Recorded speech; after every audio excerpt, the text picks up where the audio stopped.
अस्सलाम वालेकुम। उम्मीद करता हूँ कि आप सब खैरियत से होंगे। आज काफ़ी टाइम बाद मैं वीडियो बना रहा हूँ क्योंकि पिछले दिनों में थोड़ा सा मसरूफ़ था, इस वजह से चैनल पे कंटेंट नहीं आया। लेकिन अब इंशाल्लाह जो है चैनल पे प्रॉपर कंटेंट आएगा। और आज की जो हमारी क्लास है वो है फेयर वैल्यू गैप के ऊपर। इससे पहले हमने ऑर्डर ब्लॉक को डिटेल में पढ़ा था और आज हम फेयर वैल्यू गैप को पढ़ रहे हैं। बाकी जो स्ट्रक्चर की क्लासेस हैं वो मैंने अपलोड की हुई हैं। मज़ीद आगे वॉल्यूम को हम पढ़ेंगे, आईसीटी को पढ़ेंगे और स्ट्रक्चर को भी एक दफ़ा रिवाइज़ करेंगे। जो बेसिक क्लासेस है स्ट्रक्चर की वो मेरे चैनल पे अपलोडेड हैं। अगर आपने वो नहीं देखी तो आप पहले जाके उनको देखें, क्योंकि जब भी आप ट्रेडिंग सीखना शुरू करते हैं सबसे पहले आप फॉरेक्स की बेसिक पढ़ते हैं। उसके बाद आप सबसे पहले जो पहला स्टेप होता है वो स्ट्रक्चर होता है। स्ट्रक्चर के बाद आप एसएमसी पढ़ते हैं, आईसीटी पढ़ते हैं। ये एंट्री मॉडल्स होते हैं जो कि बाद में आते हैं। ठीक है, सबसे पहले आपने स्ट्रक्चर को पढ़ना होता है। आपने मार्केट को पढ़ना सीखना होता है कि मार्केट आपको स्ट्रक्चर क्या बता रहा है। उसके बाद एंट्री लेने के लिए आप ये जो एंट्री मॉडल्स हैं हमारे एसएमसी के, ऑर्डर ब्लॉक है, एफईजी है, मोमेंटम कैंडल्स हैं, ये सारी बात की चीज़ें हैं। तो इससे पहले हमने ऑर्डर ब्लॉक पढ़ा था डिटेल में, और आज हम फेयर वैल्यू गैप को डिटेल में पढ़ेंगे क्योंकि इसकी भी उतनी ही इंपॉर्टेंस है जितनी ऑर्डर ब्लॉक की है, क्योंकि ये और ऑर्डर ब्लॉक साथ साथ आते हैं। अक्सर हम चार्ट पे भी हमें ऑर्डर ब्लॉक और एफईजी साथ ही नज़र आते हैं क्योंकि यहाँ से इंस्टीट्यूशन बाइंग करते हैं। बेसिकली जो ऑर्डर ब्लॉक बनता है या फेयर वैल्यू गैप बनता है, ये इस बात की निशानी होती है कि यहाँ पे स्मार्ट मनी ने बाय किया है। तो हम क्या करते हैं, उस वक्त तो हमें नहीं पता होता। फेयर वैल्यू गैप जब बन जाता है, प्राइस मूव कर जाती है, वहाँ से स्मार्ट मनी ने बाय कर लिया होता है, तो उस वक्त हमें नहीं पता चलता। लेकिन जब वो फेयर वैल्यू गैप बन जाता है, वहाँ पे दोबारा जब मार्केट वापस आती है तो वहाँ पे भी स्मार्ट मनी के जो ऑर्डर होते हैं वो प्लेस्ड होते हैं। क्योंकि वो एक ही दफ़ा, जितने भी इंस्टीट्यूशन है ऐसे नहीं होता कि वो एक ही दफ़ा बहुत बड़ी लॉट्स ओपन कर दें और सारा ही ऑर्डर वहीं पे लगा दें, ऐसा नहीं होता। वहाँ से भी बाइंग होती है और बाद में लिमिट ऑर्डर प्लेस किए जाते हैं। उन्हीं प्लेसेस पे जहाँ से वो बाइंग होती है, जो भी एरिया वो होता है, वहाँ पे लिमिट्स प्लेस की जाती हैं, जिसको हम आइडेंटिफाई करते हैं। और हम भी कोशिश करते हैं कि जब मार्केट दोबारा वहाँ पे आए रिवर्स होके, और हम वहाँ से उनके साथ बाय करें और अपना जो भी हिस्सा है थोड़ा बहुत प्रॉफिट है वहाँ से बना लें। अच्छा, आज की वीडियो में हम पढ़ेंगे फेयर वैल्यू गैप को, डिटेल में पढ़ेंगे कि फेयर वैल्यू गैप होते क्या हैं, बनते क्यों हैं, इसकी कितनी टाइप्स होती हैं और इनको ट्रेड कैसे किया जाता है। सबसे पहले मैंने आपको इसका रीज़न बता दिया है कि ये फेयर वैल्यू गैप मार्केट के जो इंस्टीट्यूशंस होते हैं उनके मूव से बनते हैं। जब इंस्टीट्यूशन मार्केट में रैपिडली बाइंग करते हैं, कोई ऑर्डर प्लेस करते हैं, बहुत बड़ी लॉट्स प्लेस करते हैं, तो मार्केट रैपिडली मूव करती है। उससे पहले मार्केट इस तरह स्लोली स्लोली मूव कर रही होती है ना। हम यहाँ पे देख लेते हैं, मार्केट इस तरह मूव कर रही है, इस तरह मूव कर रही है। ठीक है, अब यहाँ पे क्या हो रहा है, यहाँ पे बायर्स भी हैं, सेलर्स भी हैं, जिनके ऑर्डर आपस में एक्सचेंज हो रहे हैं। बायर बाय कर रहे हैं, सेलर सेल कर रहे हैं, तो प्राइस इस तरह हल्का बहुत मूव कर रही है। अब अचानक क्या होता है, मार्केट इस तरह से बुलिश या बेरिश एक मोमेंटम इम्पल्स वेव लगा देती है। अब यहाँ पे क्या हुआ है, यहाँ पे इंस्टीट्यूशन ने बाइंग की है। यहाँ पे बड़े इंस्टीट्यूट जो होते हैं वहाँ पे बाइंग आई है उनकी तरफ से। तो यहाँ पे जो एग्रेसिव बाइंग होती है तो उसके बीच में ना मार्केट गैप्स छोड़ देती है। फेयर वैल्यू गैप होता है, इसको इसको गैप्स भी कहते हैं, इसको इम्बैलेंस भी कहते हैं। ठीक है, और इसको आईसीटी की ज़ुबान में बीसीसीबी भी कहते हैं। ठीक है, BISI, BC, ठीक है, by side imbalance, sell side inefficiency. ठीक है, ये हमारा जो बुलिश एफएजी होता है उसको हम कहते हैं, और इसी तरह जो सेल का होता है उसको CB कहते हैं, और इम्बैलेंस भी इसी चीज़ को कहते हैं। तो आपने कभी भी इस चीज़ में कंफ्यूज नहीं होना कि फेयर वैल्यू गैप अलग चीज़ है, इम्बैलेंस अलग चीज़ है, CB BC अलग चीज़ है। असल में ICT में वही टर्म्स जो कि SMC में हैं, उनके बस नाम चेंज है, बाकी उनका कंसेप्ट एक ही होता है। तो आप जितना भी चीज़ों को सिंपल रखेंगे, मैं हमेशा से बताता आया हूँ कि चीज़ों को सिंपल रखें, आपके लिए उतना फ़ायदा है।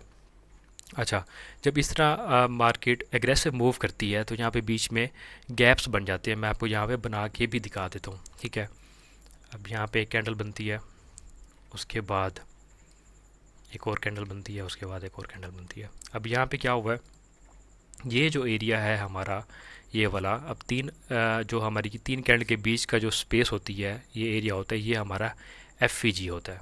ठीक है, बेसिकली जो फेयर वैल्यू गैप होता है वो 3 कैंडल पैटर्न होता है। इसमें हमेशा आपने 3 कैंडल्स को देखना है जो एक साथ होती हैं। ठीक है, आपने 2 को नहीं देखना, एक को नहीं देखना।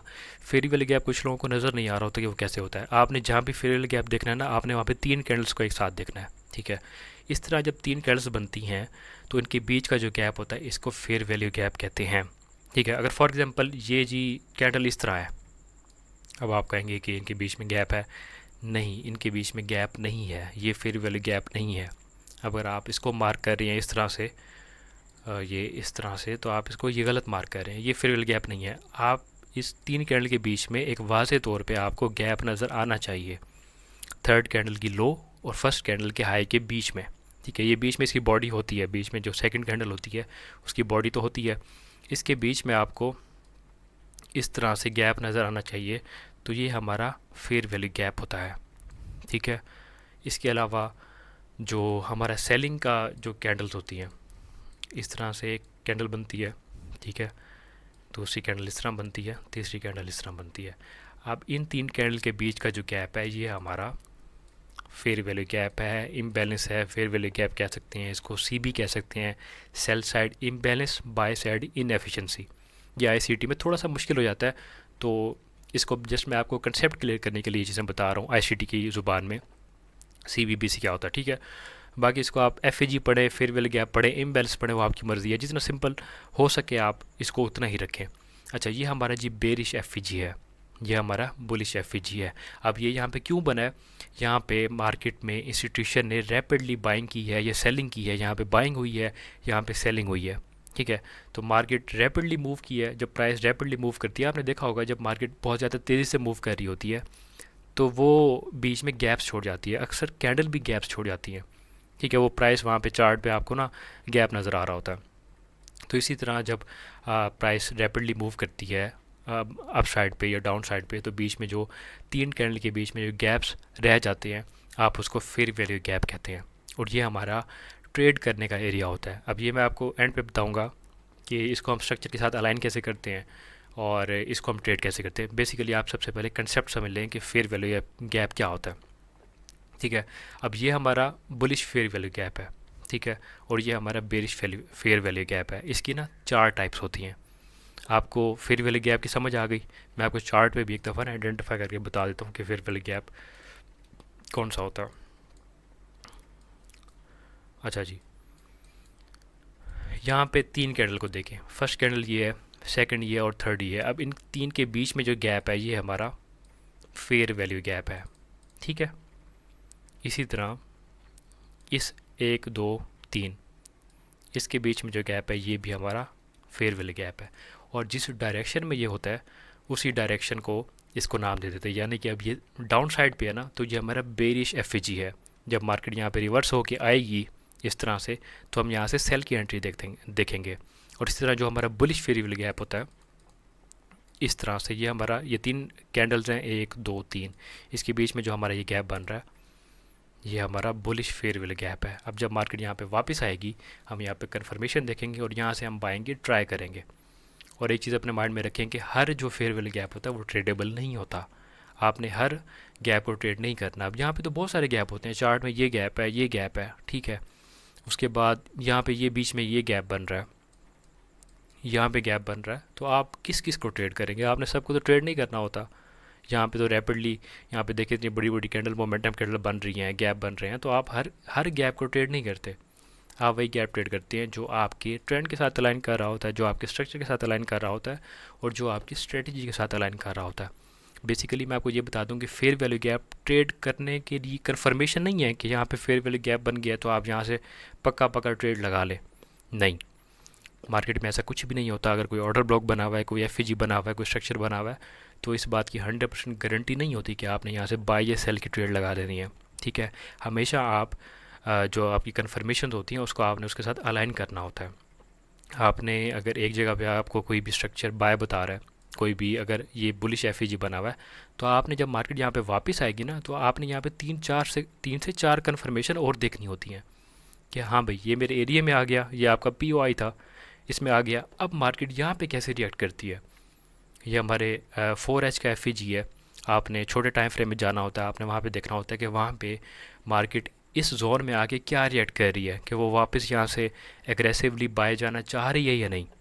अगर वो बाय जाना चाह रही होती है, वो आपको कन्फर्मेशन देती है, फिर आप वहाँ से बाय करते हैं।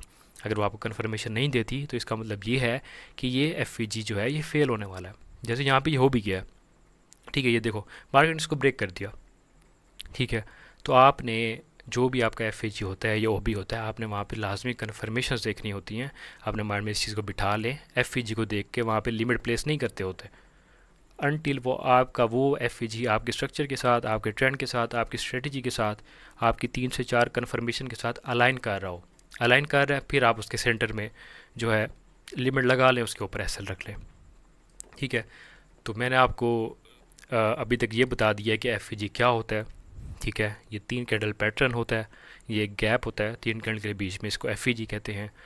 मैंने आपको ये भी बताया कि ये क्यों बनता है। ये इसलिए बनता है कि जब इंस्टीट्यूशन रैपिडली प्राइस को मूव करवाते हैं या मूव कर होती है मार्केट में, तो इस तरह जब गैप्स बन जाते हैं, ये इंस्टीट्यूशंस की बाइंग की वजह से बनते हैं। जब प्राइस रैपिडली मूव कर रही होती है, इस वजह से ही गैप्स बनते हैं। आगे मैंने आपको इसकी टाइप्स 2 बताई हैं। ये हमारा बुलिश एफ है, ठीक है, ये हमारा बुलिश एफ है, और ये हमारा बेरिश एफ है। इसकी ना टोटल जो काम की टाइप्स है ना, वो होती हैं 4। बुलिश एफ बेरिश एफ इसके बाद इन्वर्स एफ आपने पढ़ा होगा, ठीक है, इन्वर्टेड एफ जिसे कहते हैं, और उसके बाद हमारा बी होता है। ये वो 4 चीज़ें हैं जो कि आपके काम आएंगी ट्रेडिंग में। इसके अलावा अगर कुछ है तो वो बहुत ज़्यादा नहीं चलता। और जो 4 चीज़ें मैं आपको पढ़ा रहा हूँ, अगर आप इसी को ही मास्टर कर लें, इसी को ही पढ़ लें अच्छे से, तो ये आपके बहुत काम आएंगी। अच्छा, इसके बाद तीसरा मैं आपको पढ़ा देता हूँ, इन्वर्टेड एफ अच्छा, इन्वर्टेड एफ जो होता है, इसको हम थोड़ा साइड पे करते हैं। फॉर एग्ज़ाम्पल ये इस तरह से,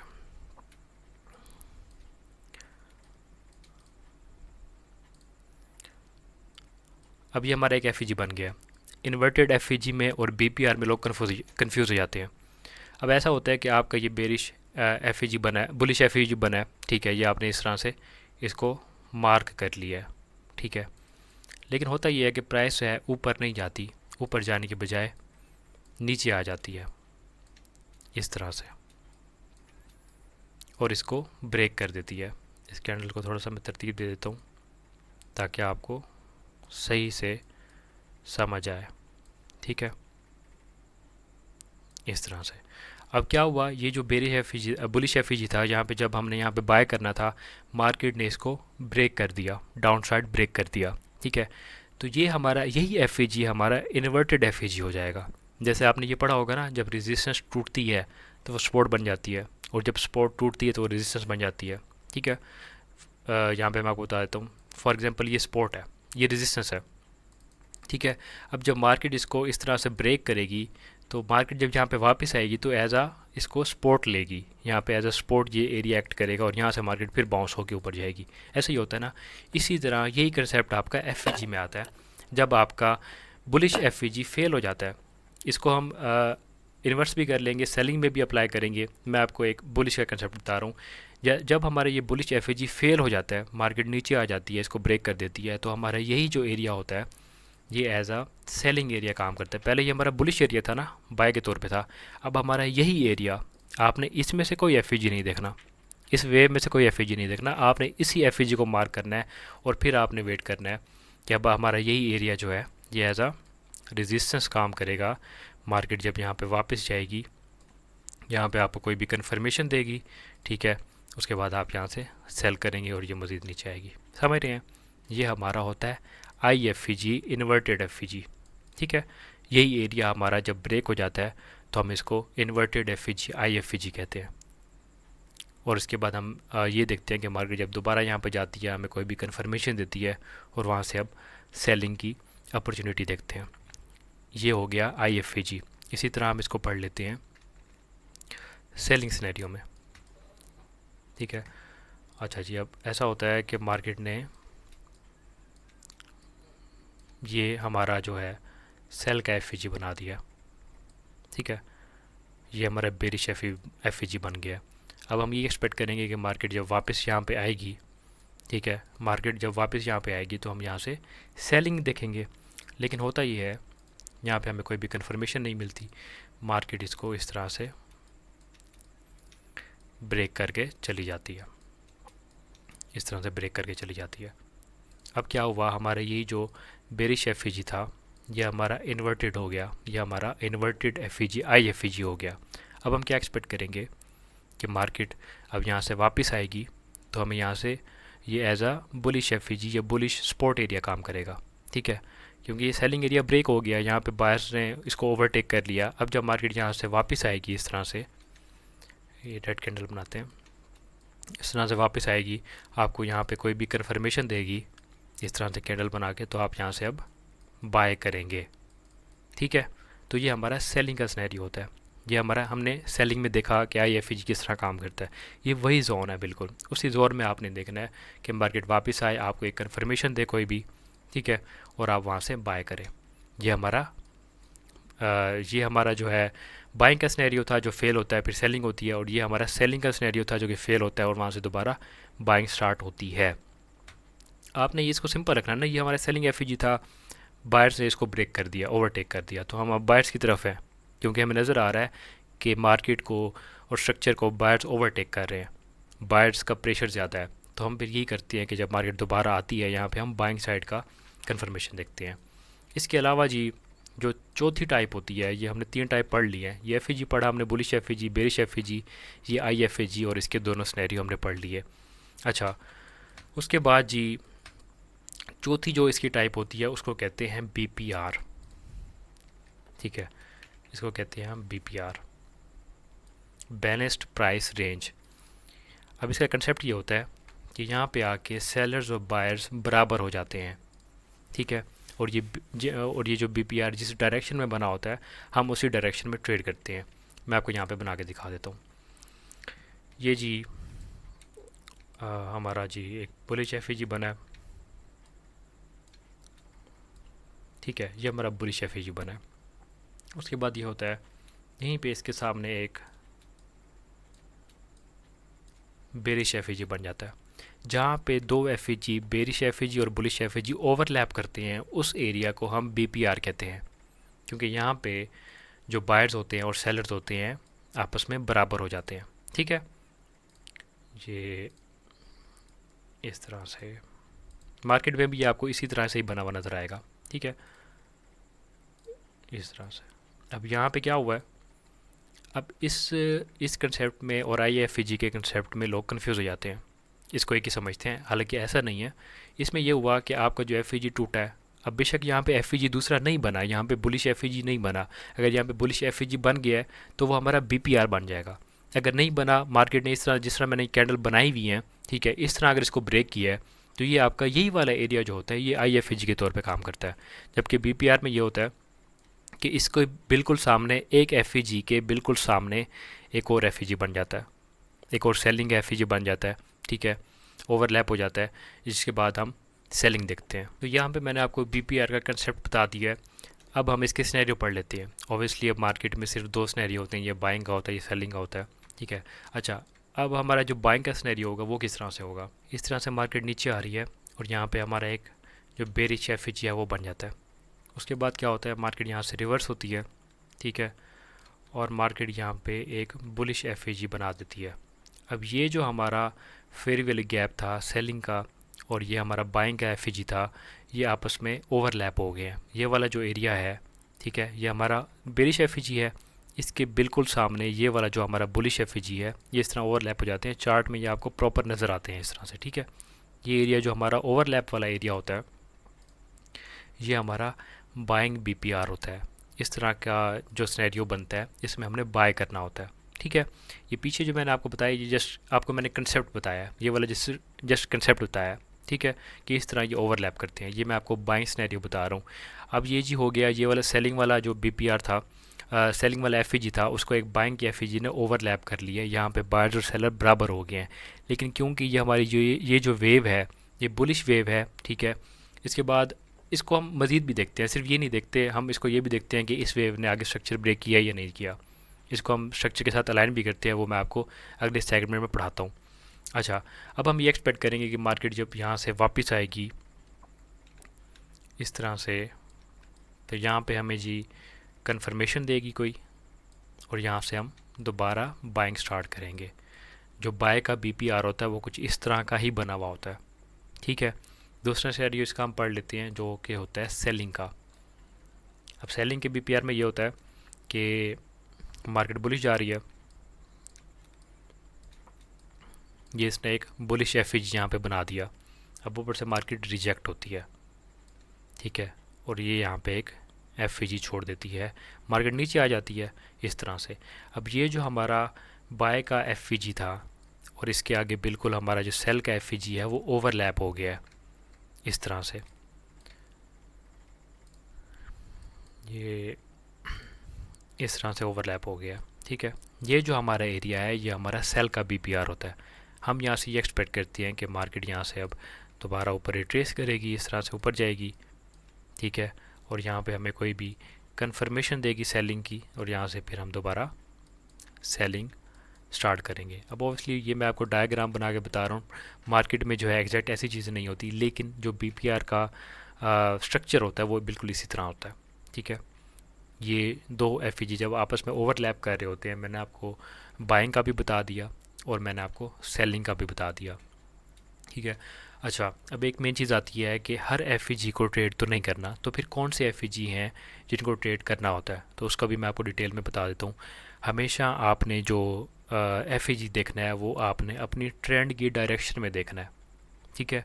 अगर आपका ट्रेंड बाइंग का है तो आपने बाय की तरफ जो एफ होते हैं आपने उनको ज़्यादा इंपॉर्टेंस देनी है। सबसे पहला पॉइंट ये है कि आपने जो भी एफ देखना है उसको आपने ट्रेंड के मुताबिक देखना है, ठीक है।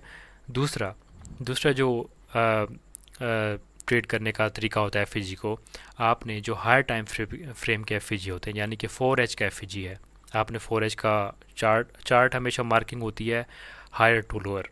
आप सबसे पहले जब मार्किंग शुरू करते हैं आप 4H से स्टार्ट करते हैं या 1 डे से स्टार्ट करते हैं, तो आपने 4H का एक, फॉर एग्जांपल 4H का आपने एक बाइंग का एफ मार्क कर लिया है, 4H का बाय का एफ मार्क कर लिया है, ठीक है, आपने उस पर जोन लगा दिया। अब आपने क्या करना है कि आपने 1H में आ जाना है और आपने देखना है कि उसी जोन के अंदर, उसी 4H के बाय के जोन के अंदर, बाय के एफ के जोन के अंदर 1H के कौन से एफ आ रहे हैं।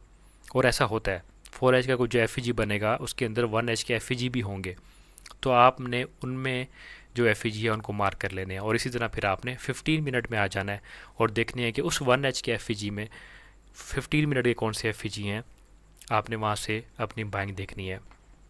तीसरी मेन चीज़ जो आपने मार्क करते हुए देखनी है एफ को, वो आपने ये देखना है कि जो हमारे एफ हों वो हमेशा हमारे डिस्काउंटेड जोन में फॉल करने चाहिए। डिस्काउंटेड जोन को कैसे देखते हैं, फॉर एग्ज़ाम्पल ये जी एक वेव लगी हुई है, मैं एग्जांपल के तौर पे बता रहा हूँ, तो ये हमारा गैन बॉक्स का टूल होता है, या आप यहाँ फिबोनाची का टूल भी यूज़ कर सकते हैं। आप लो टू हाई लगाएंगे, ठीक है। अब ये जो 0.5 से नीचे का एरिया है, अब ये हमारा एफ एक ये भी है, ठीक है, हमारा एफ एक ये भी है, लेकिन इससे नीचे का जो एफ है ये हमारे लिए इम्पॉर्टेंट होगा। वो एफ जो हमारे स्ट्रक्चर के साथ अलाइन कर रहा हो। अब ये वाला एफ हमारे स्ट्रक्चर के साथ अलाइन नहीं कर रहा है क्योंकि पीछे से सेलिंग स्ट्रक्चर आ रहा है, ठीक है, और यहाँ पे हम बाइंग एफ देख रहे हैं, हमने यहाँ पे सेलिंग का एफ देखना होता, ठीक है। हमने वो एफ देखना है जो हमारे स्ट्रक्चर के साथ अलाइन कर रहा हो। दूसरा, वो आपके हायर टाइम फ्रेम के साथ अलाइन कर रहा हो, आपके हायर टाइम फ्रेम के एफ के अंदर वो 1H का या 15 मिनट का एफ आ रहा हो, यानी कि स्ट्रक्चर के साथ अलाइन कर रहा हो, हायर टाइम फ्रेम के साथ अलाइन कर रहा हो। उसके बाद वो आपके डिस्काउंटेड जोन में आ रहा हो या तो फिबोनाची के रिट्रेसमेंट जोन पे आ रहा हो। इस तरह से अगर आप फिबोनाची लगाएं तो ये आपके 0.5 के एरिया से नीचे नीचे आ रहा हो। अब ये अगर आपके OT जोन में आ रहा है तो आपकी एक और कन्फर्मेशन ऐड हो जाती है उस एफ में, ठीक है। वो आपके डिस्काउंटेड जोन में आ रहा है तो ये भी आपकी कन्फर्मेशन है, ठीक है। आपने हमेशा ऑर्डर ब्लॉक जो देखना है या आपने जो भी एफ देखना है वो आपने हमेशा डिस्काउंटेड जोन में देखना है। और चाहे आप वो बुलिश एफ देखें, बेरिश एफ देखें, इन्वर्स एफ देखें या फिर आप BPR को देखें, ठीक है। तो ये मैं आपको बता रहा हूँ कि इसको ट्रेड कैसे करते हैं। मैंने आपको 4 पॉइंट्स बताए हैं, इनको जो ट्रेड करने का तरीका वो इस तरह से होता है कि आपने इनको स्ट्रक्चर के साथ अलाइन करना होता है, हर टाइम फ्रेम के साथ अलाइन करना होता है और अपने डिस्काउंटेड जोन में इसको रखना होता है। जो एफ ऊपर आ रहे होते हैं डिस्काउंटेड जोन से, आपने उनको नहीं, वहाँ से ट्रेड आपने नहीं करनी होती। ये भी एक क्वेश्चन आता है कि यहाँ पे 3 एफ हैं तो कौन से आपने देखने हैं, तो आप उसको सिंपली गैन बॉक्स लगा के देख लिया करेंगे। जो एफ आपके डिस्काउंटेड जोन में आ रहा है आपने उसको चूज़ करना है। और चौथी या मेरे ख्याल से 5वीं बात ये होती है कि जो एफ आपके अगर ऑर्डर ब्लॉक के साथ अलाइन कर रहा है, ठीक है, अक्सर ऐसे होता है ना कि ऑर्डर ब्लॉक के साथ ही एफ बना हुआ होता है, अक्सर ऐसे होता है, तो वो आपका एफ ज़्यादा इंपॉर्टेंट होता है। या आपने ऐसे समझिए अगर 6 बन रहे थे तो आपने उसको फ़िल्टर कर लिया, वो वाला जो आपके साथ हायर टाइम फ्रेम के साथ अलाइन कर रहा है, आपके डिस्काउंटेड जोन में आ रहा है, ऑर्डर ब्लॉक के साथ आ रहा है, तो उसके चलने के चांसेस बहुत ज़्यादा होते हैं। ठीक है, आई होप आप लोगों को का जो कंसेप्ट है वो समझ आ गया होगा।